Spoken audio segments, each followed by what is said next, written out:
everyone, it's Fitz with the Daily Delivery. Hope you're doing well. Well, Wednesday was an interesting day around Kansas State athletics because Big 12 Commissioner Brett Yormark, only on the job for less than 3 weeks, stopped through Manhattan as he continues his tour of his new conference, getting out and meeting and greeting coaches and athletic officials and just seeing the towns and the facilities that his conference brings to the table. Interesting and quick trip for Yormark as he headed off to Ames after Manhattan, but I find it fascinating that he has not done anything so far on the realignment front, because if you've been following along, I was convinced that Yormark might act quickly.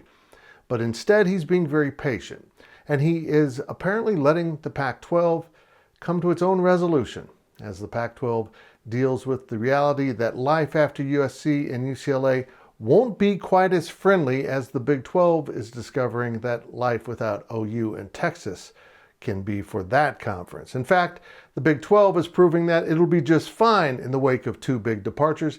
The Pac-12 is finding out things are not fine at all.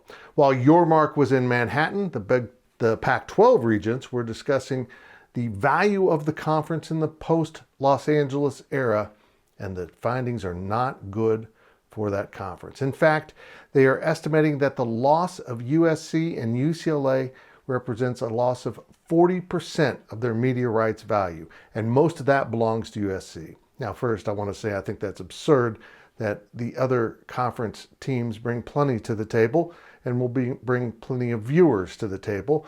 But that's right now how the media entities see the Pac-12 without those two LA schools.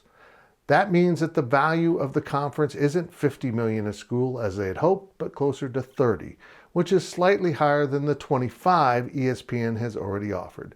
But $30 million per school per year puts it well behind the Big Ten and SEC that are expected to be in the range of 3 times that. Now, money isn't everything, and I understand that, but you want to maximize your value, and if the Big 12 truly is looking at a package that would be worth $45 to $50 million, all of a sudden, the Pac-12 schools might be much more interested in the Big 12. So no need for Yormark to go out shopping. The buyers will soon be showing up at the Big 12's door, because I think it's inevitable that the Pac-12 schools that are left start looking for better and more financially viable horizons.